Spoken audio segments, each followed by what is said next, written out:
Hello दोस्तों, आपका स्वागत है आपके अपने यूट्यूब चैनल उत्सव IQ में। 29 जनवरी की जितने भी इंपॉर्टेंट न्यूज़ था उसका MCQ हम लोग देखेंगे। तो चलिए शुरू करते हैं। आज का ये पहला क्वेश्चन ये कह रहा है कि भारत और यूरोपीय संघ के बीच हुए ऐतिहासिक एफटीए को क्या कहा गया है? एफटीए को क्या कहा गया है, ये कह रहा है। ठीक है, तो इसका जो सही उत्तर है ऑप्शन सी है, मदर ऑफ ऑल डील्स कहा गया है। ठीक है, जो भारत यूरोपीय के बीच जो समझौता हुआ है उसको मदर ऑफ ऑल डील्स कहा गया है। ठीक है, क्योंकि भारत और यूरोपीय संघ के बीच ये मुक्त व्यापार समझौता अब तक का सबसे व्यापक समझौता माना जा रहा है, इसलिए इसे मदर ऑफ डील्स कहा जा रहा है। ठीक है, चलिए नेक्स्ट क्वेश्चन। नेक्स्ट कह रहा है कि उत्तराखंड ने समान नागरिक संहिता यूसीसी की पहली वर्षगांठ किस तारीख को मनाई है? किस तारीख को मनाई है, ये कह रहा है।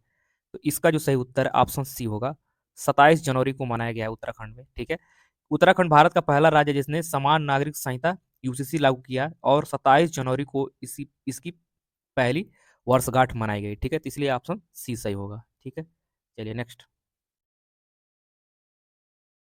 नेक्स्ट क्वेश्चन कह रहा है कि भारत की पहली डिजिटल जनगणना किस वर्ष होगी?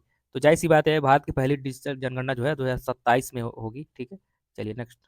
तो देखिए, कह रहा है कि पद्म श्री से सम्मानित प्रोफेसर वी कामकोटि किस संस्थान के निदेशक है, ये कह रहा है। तो इसका जो सही उत्तर होगा ऑप्शन डी होगा। ठीक है, पद्म श्री से सम्मानित professor V Kamakoti IIT Madras के निदेशक हैं। ठीक है, नेक्स्ट।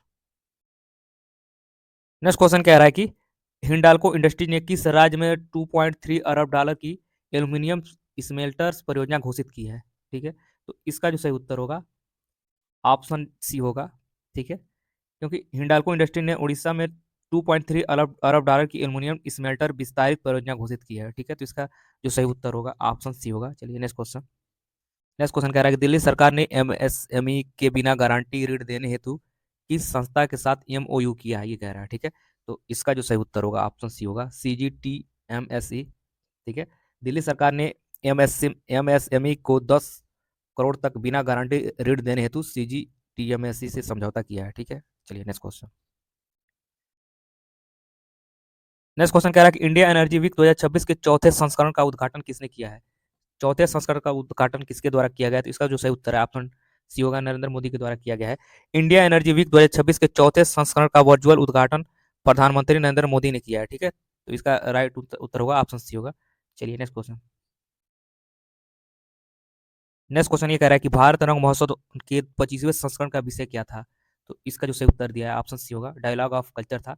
25वें संस्करण का विषय था डायलॉग ऑफ कल्चर। ठीक है, भारत रंग महोत्सव के 25वें संस्करण का विषय डायलॉग ऑफ कल्चर था। ठीक है, राष्ट्रीय नाट्य विद्यालय NSD आयोजन आयोजन करता है इसको। ठीक है, संस्कृति महोत्सव इसको कहा जाता है। चलिए नेक्स्ट क्वेश्चन। अगला प्रश्न ये कह रहा है कि लेपिडागाथिस और कोंकानेसिस नामक नई प्रजाति कहाँ पाई गई है? तो इसका जो सही उत्तर है ऑप्शन सी होगा, रत्नागिरी में ये पाई गई है। ठीक है, चलिए नेक्स्ट क्वेश्चन। नेक्स्ट क्वेश्चन कह रहा है कि मोस्ट इंपॉर्टेंट क्वेश्चन ये कह रहा है कि नेक्स्ट क्वेश्चन कह रहा है कि विमान दुर्घटना में निधन होने वाले महाराष्ट्र के उप मुख्यमंत्री कौन थे? तो ठीक है, तो उस इसका सही उत्तर है ऑप्शन सी होगा, अजित पवार थे, जिनका हाल ही में निधन हुआ है।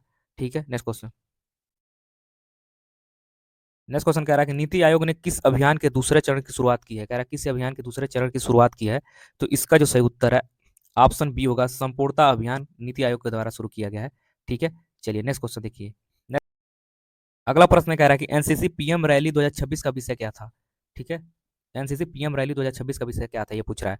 तो इसका जो सही उत्तर होगा ऑप्शन बी होगा, नेशन फर्स्ट ड्यूटी यूथ, ये इसका थीम था। ठीक है, चलिए नेक्स्ट क्वेश्चन।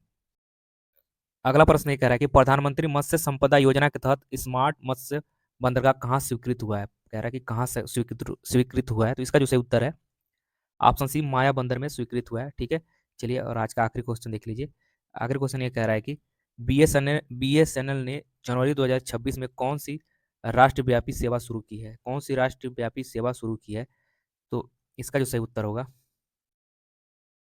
ऑप्शन सी होगा, वो वाईफाई करके है जो BSNL के द्वारा शुरू किया गया। ठीक है दोस्तों, वीडियो अगर अच्छा लगे तो लाइक और सब्सक्राइब शेयर जरूर करें। धन्यवाद।